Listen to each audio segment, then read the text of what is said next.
Main man between us is into his 9th season from East Carolina. Can I get a witness? And a raucous round of applause from the congregation for Linval Joseph, ladies and gentlemen, joining us at Twin Cities Orthopedics Performance Center. Linval, main man, how are you? Doing great, never better. Into your 9th year, how's that sound? Man, it goes by fast. Yeah. After the first 4 years, it really do go by fast. What do you think of the early stages of training camp? Pads went on yesterday, very professional. Everybody just kind of feeling that thing out, right? Exactly. First day of pads yesterday. I think from the last 4 years, this was our best successful first day. Yeah. A lot of people wasn't on the ground, no fights. Like you said, everybody's trying to be a pro, everybody's trying to get better. And at the end of the day, we're trying to win the Super Bowl, so great day one. When fights happen, what happens? Like what leads up to it? Man, that's a good question. It could be a combination of a lot of things, you know. It could be beef from OTAs, you know, or somebody talking about each other. You just never know, you know, or just frustration, you know. You made a couple of mistakes, and now you just see red and you take off, you know. When's the last time anybody tried to fight Linval? Been a couple of years. I haven't gotten a fight in a while. Who wants to fight Linval? Trying not to. My God. One of the OTA interviews I did with David Morgan, and one of the things I asked him was, who would you least like to fight on this team? Yeah. And your name came up first. So you're doing something right.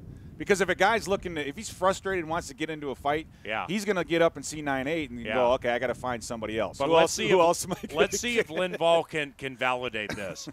Nick Easton is scrappy as bleep. And Nick gets under the skin not only of opponents, but sometimes his own team. He and Anthony Barr almost had a really ugly moment in Mankato last year. Mm-hmm. Is that accurate that Nick, he's not looking for a fight, but he's just scrappy? Yeah, that's just Nick. He's extra. I mean, he's a real nice guy. I mean, you can look at him on every game last season he played in. Everybody wanted to fight him because he just talks extra. He just get under that skin. You know, he's like a gnat. That's his bit. Now, question for you: when you've seen it before, where quarterbacks, they get paid, they make a bonus, they buy their offensive line something. When Eric Kendricks signed his big deal, did he sign over half of it to you? Did he give you anything big? Because you are a huge part of how both he and Barr can just play sideline to sideline and do what they do. I mean, he didn't give me anything, but he don't have to. we all good friends. We go to dinner all the time. We take turns paying the bill, so he's my guy, and I'm happy for him. And I just hope Barr can get another deal just as big as his, or even bigger, because he's a special player as well. Yeah. So talk us through your ideal play, a play that gets you more fired up than anything. Is it a zone block where you come off a double team and you go down the side and make a tackle? I mean, what is it that just gets you fired up and pumped up? What's your favorite kind of play to make?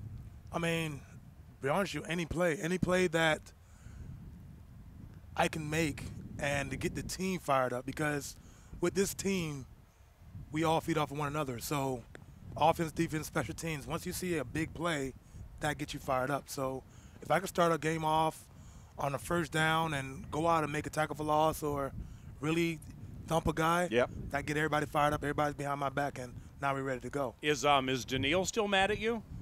About what? Well, because Sheldon rolled in, and then all of a sudden he was your new best friend, and like Daniil wasn't your best friend anymore. It's like you and Daniil seriously were together every minute of every day. And funny, Sheldon rolls in, and now you guys are inseparable. Nah, man, we all, like I said, we all one unit.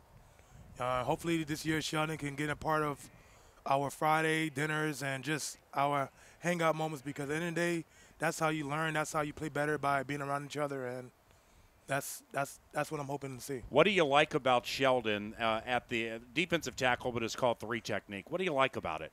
He's very explosive. He's willing to learn, and he sees the potential, and he sees where he can be by following the system or by following the plan.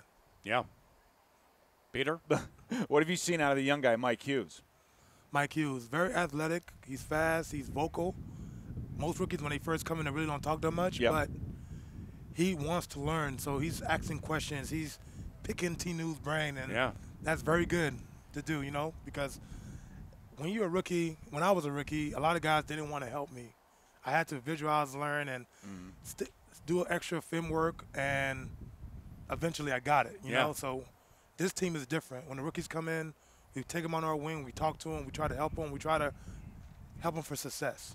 What's funny, I'm sorry to interrupt you, but it's funny you said that because I know my rookie year, we were not allowed to ask questions in meetings. Yeah. We weren't allowed to slow anything down. We just had to sit there and, like you said, just watch and learn. We weren't allowed to participate. And don't make a couple plays as a rookie because now it's like, all right, we can't help you out no more because you might take my job. Right, you know? exactly. So, Linval, you're big and you're strong, okay? But you know what? There have been a lot of big and strong guys in the NFL for multiple decades, and they did not succeed to the level at which you're succeeding. So, like in your specific spot, with the respect you get, what are some keys to being good? I mean, because they're like I said, there is big and strong all throughout the NFL, but it doesn't mean they're good. You need more than just big and strong. You got to be a student of the game. You got to be able to move your feet fast, and you just got to be able to make plays. Yeah.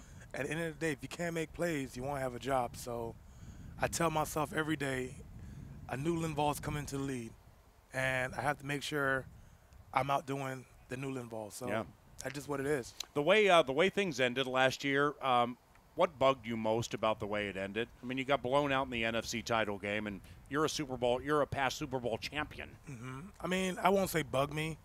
I feel like it was a great learning experience because making it that far, being the last 4 teams to have opportunity to go to the ship is big. Yeah.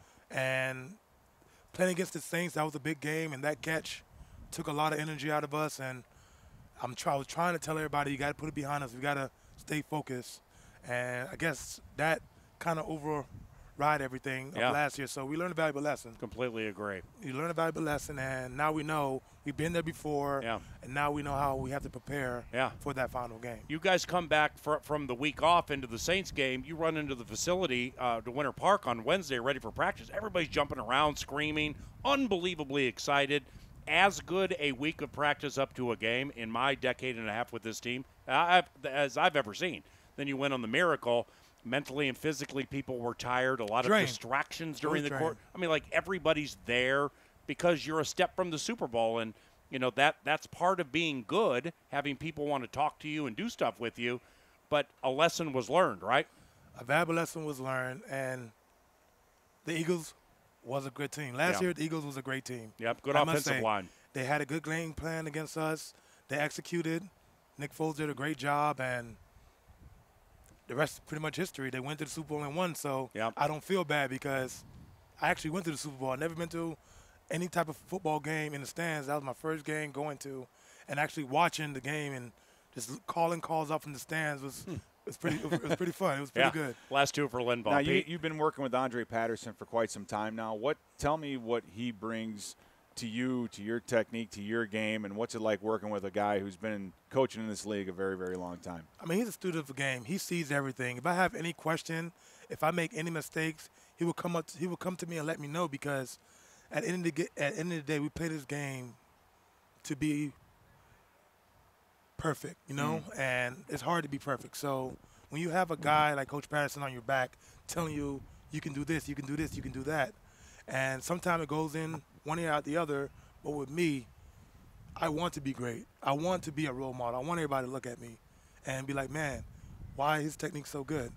Because Coach Dre stay on me, and I stay on myself, and we hold all the guys in our D-line room accountable of making the plays they're supposed to make and doing what they're supposed to do. I don't think, in fact, I know the new quarterback, Kirk Cousins, is not playing as fast now as he will in a month and a half. And then games 1, 2, and 3, he'll probably be faster in games 4, 5, and 6, and so on. So, you know, I think some patience is going to be required with his offense. When you go against him, what's it like going against Kirk Cousins? Man, he's high energy, and he wants to win. Yeah. And he has all these weapons. He's finding a way to get him the ball. He's doing what a great quarterback should do. He's talking to his players at lunch, at snack, anytime they have a moment. They're asking questions. They're bonding. That's what training camp is for, is to bond. And so far from OTAs to training camp, I don't feel like they took a step back. I actually feel like they're getting better. So that's a good thing. Have a great day today. Well, thank you. Thank you. Linval, thank you.